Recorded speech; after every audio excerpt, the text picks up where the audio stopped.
ಸಂಖ್ಯಾಶಾಸ್ತ್ರವು ಮಾನವನ ಸ್ವಭಾವ, ಭಾವನೆಗಳು ಮತ್ತು ಜೀವನದ ದೃಷ್ಟಿಕೋನಗಳನ್ನು ಅರ್ಥಮಾಡಿಕೊಳ್ಳುವ ಒಂದು ಪುರಾತನ ವಿಜ್ಞಾನ. ಜನನ ದಿನಾಂಕವು ವ್ಯಕ್ತಿಯ ಚಿಂತನೆ, ವರ್ತನೆ ಮತ್ತು ಸಂಬಂಧಗಳ ಮೇಲೆ ಮಹತ್ತರ ಪ್ರಭಾವ ಬೀರುತ್ತದೆ ಎಂದು ಸಂಖ್ಯಾಶಾಸ್ತ್ರ ನಂಬುತ್ತದೆ. ಅದರಂತೆ ಕೆಲವು ದಿನಾಂಕಗಳಲ್ಲಿ ಜನಿಸಿದ ಪುರುಷರು ತಮ್ಮ ಪ್ರೀತಿಯನ್ನು ಮಾತಿನಲ್ಲಿ ವ್ಯಕ್ತಪಡಿಸದೆ ತಮ್ಮ ಜವಾಬ್ದಾರಿ, ಕರ್ತವ್ಯ ಮತ್ತು ಕಾರ್ಯಗಳ ಮೂಲಕ ತೋರಿಸುವ ಸ್ವಭಾವವನ್ನು ಹೊಂದಿರುತ್ತಾರೆ. ಇಂತಹ ಪುರುಷರ ಪ್ರೀತಿ ಶಬ್ದಗಳಲ್ಲಿ ಅಲ್ಲ, ಬದುಕಿನ ಪ್ರತಿಯೊಂದು ಕ್ಷಣದಲ್ಲೂ ಗೋಚರಿಸುತ್ತದೆ. ಸಂಖ್ಯಾಶಾಸ್ತ್ರದ ಪ್ರಕಾರ ಯಾವುದೇ ತಿಂಗಳ 4, 13 ಮತ್ತು 22ನೇ ತಾರೀಖಿನಂದು ಜನಿಸಿದ ಪುರುಷರು ಚಂದ್ರ, ಶನಿ ಮತ್ತು ರಾಹು ಗ್ರಹಗಳ ಪ್ರಭಾವಕ್ಕೆ ಒಳಪಟ್ಟಿರುತ್ತಾರೆ. ಚಂದ್ರನು ಮನಸ್ಸು ಮತ್ತು ಭಾವನೆಗಳ ಸಂಕೇತವಾದರೆ, ಶನಿಯು ಜವಾಬ್ದಾರಿ, ಶಿಸ್ತು ಮತ್ತು ಬದ್ಧತೆಯನ್ನು ಸೂಚಿಸುತ್ತದೆ. ರಾಹು ವ್ಯಕ್ತಿಗೆ ತಮ್ಮ ಒಳಗಿನ ಭಾವನೆಗಳನ್ನು ಹೊರಗೆ ತೋರಿಸದೆ ಒಳಗೆ ಇಟ್ಟುಕೊಳ್ಳುವ ಪ್ರವೃತ್ತಿಯನ್ನು ನೀಡುತ್ತದೆ. ಈ ಗ್ರಹ ಸಂಯೋಜನೆಯ ಕಾರಣದಿಂದ ಇಂತಹ ಪುರುಷರು ಅತ್ಯಂತ ಆಳವಾದ ಭಾವನೆಗಳನ್ನು ಹೊಂದಿದ್ದರು. ಅವುಗಳನ್ನು ಬಹಿರಂಗವಾಗಿ ವ್ಯಕ್ತಪಡಿಸಲು ಹಿಂಜರಿಯುತ್ತಾರೆ. ಈ ದಿನಾಂಕಗಳಲ್ಲಿ ಜನಿಸಿದ ಪುರುಷರು ತಮ್ಮ ಹೆಂಡತಿಯನ್ನು ಎಷ್ಟೇ ಪ್ರೀತಿಸಿದರೂ ಅದನ್ನು ಪ್ರಣಯದ ಮಾತುಗಳ ಮೂಲಕ ಹೇಳುವುದಿಲ್ಲ. ಐ ಲವ್ ಯು ಎಂಬ ಪದಗಳಿಗಿಂತ ಅವರು ತಮ್ಮ ಪ್ರೀತಿಯನ್ನು ಕಾರ್ಯರೂಪದಲ್ಲಿ ತೋರಿಸುತ್ತಾರೆ. ಕುಟುಂಬದ ಅಗತ್ಯಗಳನ್ನು ಪೂರೈಸುವುದು, ಪತ್ನಿಯ ಆರೋಗ್ಯದ ಬಗ್ಗೆ ಕಾಳಜಿ ವಹಿಸುವುದು, ಆಕೆಗೆ ಭದ್ರತೆ ಮತ್ತು ಮಾನಸಿಕ ಸ್ಥಿರತೆಯನ್ನು ಒದಗಿಸುವುದು, ಇವೆಲ್ಲವೂ ಅವರ ಪ್ರೀತಿಯ ಭಾಷೆ. ಅವರು ನಂಬುವಂತೆ ನಿಜವಾದ ಪ್ರೀತಿ ಎಂದರೆ ಹೊಣೆಗಾರಿಕೆಯಿಂದ ನಡೆದುಕೊಳ್ಳುವುದು. ವಿವಾಹ ಜೀವನದಲ್ಲಿ ಪ್ರೀತಿ ಮಾತ್ರವಲ್ಲ, ಪರಸ್ಪರ ನಂಬಿಕೆ, ಗೌರವ ಮತ್ತು ಸ್ವಾತಂತ್ರ್ಯವು ಅತಿ ಮುಖ್ಯವಾದ ಅಂಶಗಳು. ಸಂಖ್ಯಾಶಾಸ್ತ್ರದ ದೃಷ್ಟಿಯಿಂದ ಕೆಲವು ದಿನಾಂಕಗಳಲ್ಲಿ ಜನಿಸಿದ ಪುರುಷರು ತಮ್ಮ ಹೆಂಡತಿಯ ವ್ಯಕ್ತಿತ್ವವನ್ನು ಗೌರವಿಸುವ, ಅವಳ ಆಸೆ ಆಕಾಂಕ್ಷೆಗಳಿಗೆ ಸಂಪೂರ್ಣ ಬೆಂಬಲ ನೀಡುವ ಸ್ವಭಾವವನ್ನು ಹೊಂದಿರುತ್ತಾರೆ. ಇಂತಹ ಪುರುಷರು ಪತ್ನಿಯನ್ನು ನಿಯಂತ್ರಿಸಬೇಕೆಂದು ಯೋಚಿಸುವುದಿಲ್ಲ, ಬದಲಾಗಿ ಅವಳ ಬೆಳವಣಿಗೆಯಲ್ಲಿ ಸಹಭಾಗಿಯಾಗಲು ಇಷ್ಟಪಡುತ್ತಾರೆ. ಮೊದಲನೆಯದಾಗಿ, ಇವರು ಹೆಂಡತಿಯ ವ್ಯವಹಾರ ಅಥವಾ ಉದ್ಯೋಗಕ್ಕೆ ಸಾಕಷ್ಟು ಸಹಕಾರ ನೀಡುವವರು. ಪತ್ನಿ ಸ್ವಂತ ವ್ಯವಹಾರ ಆರಂಭಿಸಲು ಅಥವಾ ಉದ್ಯೋಗದಲ್ಲಿ ಮುನ್ನಡೆಸಲು ಬಯಸಿದರೆ ಇವರು ಅದನ್ನು ತಡೆಯುವುದಿಲ್ಲ. ಮಹಿಳೆಯ ಕೆಲಸ ಮನೆಗಷ್ಟೇ ಎಂಬ ಸೀಮಿತ ಮನೋಭಾವ ಇವರಲ್ಲಿ ಇರದು. ಬದಲಾಗಿ ಪತ್ನಿಯ ಸಾಮರ್ಥ್ಯವನ್ನು ಗುರುತಿಸಿ ಅವಳ ಆತ್ಮವಿಶ್ವಾಸವನ್ನು ಹೆಚ್ಚಿಸುತ್ತಾರೆ. ಕೆಲವೊಮ್ಮೆ ಹಣಕಾಸಿನ ಸಹಾಯ ನೀಡುವ ಮೂಲಕ, ಕೆಲವೊಮ್ಮೆ ಮನೋಬಲ ತುಂಬುವ ಮೂಲಕ, ಮತ್ತೊಮ್ಮೆ ಮನೆಯ ಜವಾಬ್ದಾರಿಗಳನ್ನು ಹಂಚಿಕೊಳ್ಳುವ ಮೂಲಕ ಅವಳ ಪ್ರಯತ್ನಗಳಿಗೆ ಬೆಂಬಲವಾಗುತ್ತಾರೆ. ಪತ್ನಿಯ ಯಶಸ್ಸನ್ನು ತಮ್ಮ ಯಶಸ್ಸಿನಂತೆಯೇ ಕಾಣುವ ಮನೋಭಾವ ಇವರಲ್ಲಿ ಸ್ಪಷ್ಟವಾಗಿ ಕಾಣುತ್ತದೆ. ಇವರ ಮತ್ತೊಂದು ಮಹತ್ವದ ಗುಣವೆಂದರೆ ಬಟ್ಟೆಯ ವಿಷಯದಲ್ಲಿ ಯಾವುದೇ ನಿಬಂಧನೆಗಳನ್ನು ಹಾಕದೆ ಸ್ವಾತಂತ್ರ್ಯ ನೀಡುವುದು. ಪತ್ನಿ ಯಾವ ಬಟ್ಟೆ ಧರಿಸಬೇಕು, ಹೇಗೆ ಕಾಣಬೇಕು ಎಂಬುದನ್ನು ನಿರ್ಧರಿಸುವ ಹಕ್ಕು ಅವಳದೇ ಎಂಬ ನಂಬಿಕೆ ಇವರದು.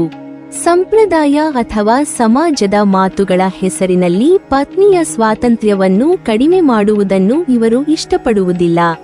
ಬಟ್ಟೆ ವ್ಯಕ್ತಿತ್ವದ ಅಭಿವ್ಯಕ್ತಿಯಾಗಿದೆ ಎಂದು ನಂಬುವ ಇವರು ಪತ್ನಿಯ ಆಯ್ಕೆಗಳನ್ನು ಗೌರವಿಸುತ್ತಾರೆ. ಈ ನಂಬಿಕೆಯೇ ದಾಂಪತ್ಯದಲ್ಲಿ ಗಟ್ಟಿಯಾದ ಬಾಂಧವ್ಯವನ್ನು ನಿರ್ಮಿಸುತ್ತದೆ. ಇದೇ ರೀತಿಯಲ್ಲಿ ಪತ್ನಿಯ ಪ್ಯಾಷನ್ ಮತ್ತು ಹವ್ಯಾಸಗಳಿಗೆ ಸಂಪೂರ್ಣ ಸಪೋರ್ಟ್ ಮಾಡುವರು. ಅದು ಕಲೆ ಆಗಿರಲಿ, ಸಂಗೀತವಾಗಿರಲಿ, ಬರವಣಿಗೆಯಾಗಿರಲಿ, ಫ್ಯಾಷನ್, ಫೋಟೋಗ್ರಫಿ ಅಥವಾ ಯಾವುದೇ ಹೊಸ ಆಸಕ್ತಿ ಆಗಿರಲಿ, ಪತ್ನಿಯ ಆಸಕ್ತಿಯನ್ನು ತೀರಾ ಹವ್ಯಾಸ ಎಂದು ತಳ್ಳಿಹಾಕುವುದಿಲ್ಲ. ಬದಲಾಗಿ ನಿನಗೆ ಇಷ್ಟವಿದ್ದರೆ ಮುಂದುವರೆಸು ಎಂದು ಉತ್ತೇಜನ ನೀಡುತ್ತಾರೆ. ಪತ್ನಿಯ ಪ್ಯಾಷನ್ ಅವಳ ಮಾನಸಿಕ ಸಂತೋಷಕ್ಕೆ ಕಾರಣವಾಗುತ್ತದೆ ಎಂಬ ಅರಿವು ಇವರಲ್ಲಿದೆ. ಅವಳು ಸಂತೋಷವಾಗಿದ್ದರೆ ಮನೆಯ ವಾತಾವರಣವು ಹಗುರವಾಗಿರುತ್ತದೆ ಎಂಬ ಸತ್ಯವನ್ನು ಇವರು ಚೆನ್ನಾಗಿ ಅರ್ಥಮಾಡಿಕೊಂಡಿರುತ್ತಾರೆ. ಇಂತಹ ಪುರುಷರು ಸಾಮಾನ್ಯವಾಗಿ ಪ್ರಯಾಣಕ್ಕೆ ಹೆಚ್ಚು ಆಸಕ್ತಿಯನ್ನು ಹೊಂದಿರುತ್ತಾರೆ. ಹೊಸ ಸ್ಥಳಗಳು, ಹೊಸ ಸಂಸ್ಕೃತಿಗಳು, ವಿಭಿನ್ನ ಅನುಭವಗಳು ಜೀವನಕ್ಕೆ ಹೊಸ ಅರ್ಥ ನೀಡುತ್ತವೆ ಎಂದು ನಂಬುವವರು ಇವರು. ಪತ್ನಿಯ ಜೊತೆಗೂಡಿ ಪ್ರವಾಸ ಮಾಡುವುದನ್ನು ಇವರು ಸಂಬಂಧವನ್ನು ಮತ್ತಷ್ಟು ಗಟ್ಟಿಗೊಳಿಸುವ ಅವಕಾಶವೆಂದು ಪರಿಗಣಿಸುತ್ತಾರೆ.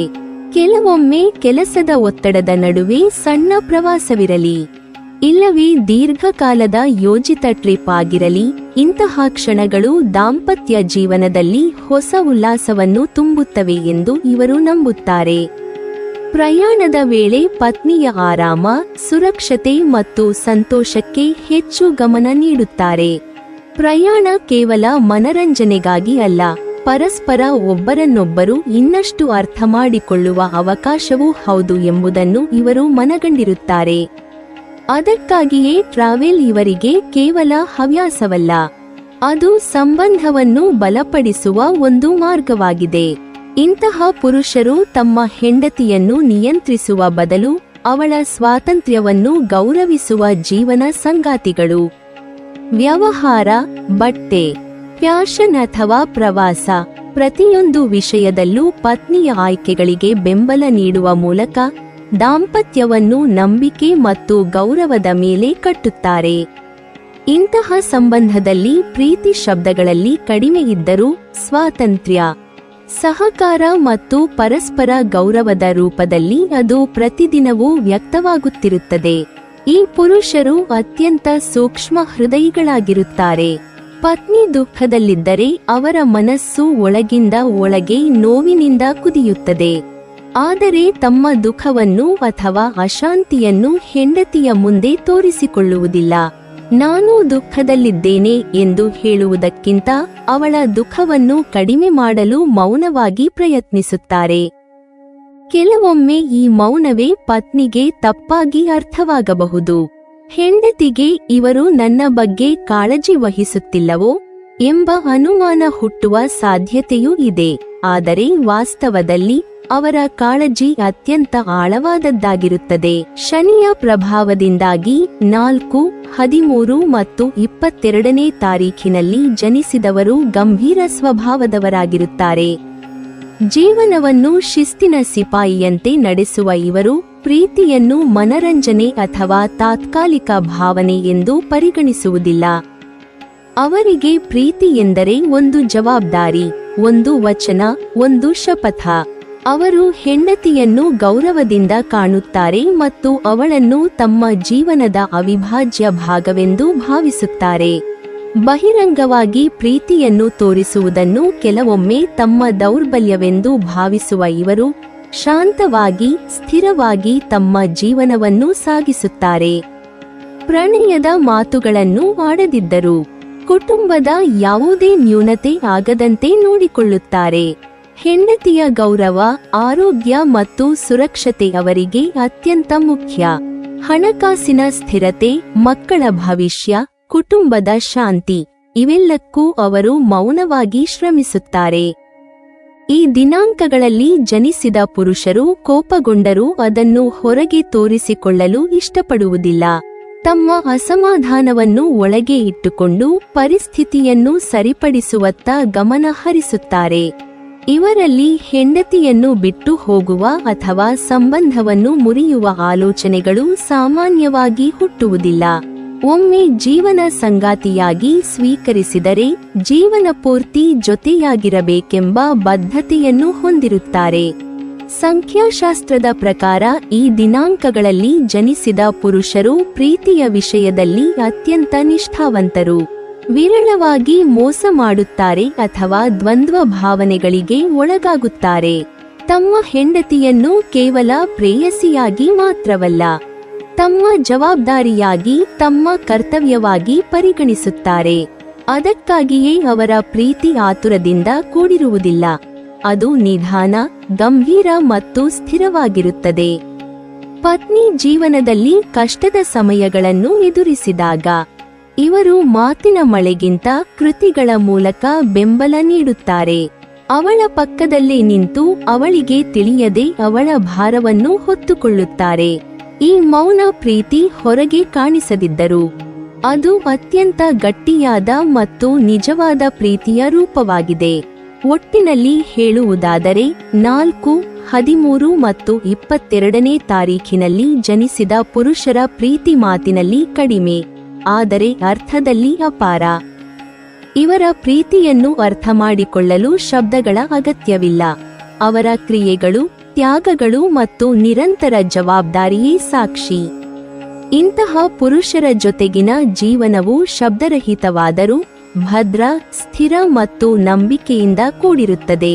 ನೀವಿನ್ನೂ ನಮ್ಮ ಚಾನೆಲ್ ಅನ್ನು ಸಬ್ಸ್ಕ್ರೈಬ್ ಮಾಡಿಲ್ವಾ? ಹಾಗಾದರೆ ಈ ಕೂಡಲೇ ನಮ್ಮ ಇಂದ್ರಜಾಲ ಚಾನೆಲ್ ಅನ್ನು ಸಬ್ಸ್ಕ್ರೈಬ್ ಮಾಡಿ ಮತ್ತು ಪಕ್ಕದಲ್ಲಿರುವ ಬೆಲ್ ಐಕಾನ್ ಅನ್ನು ಕ್ಲಿಕ್ ಮಾಡಿದರೆ ನಮ್ಮ ಹೊಸ ವಿಡಿಯೋಗಳನ್ನು ನೀವು ನೋಡಬಹುದು.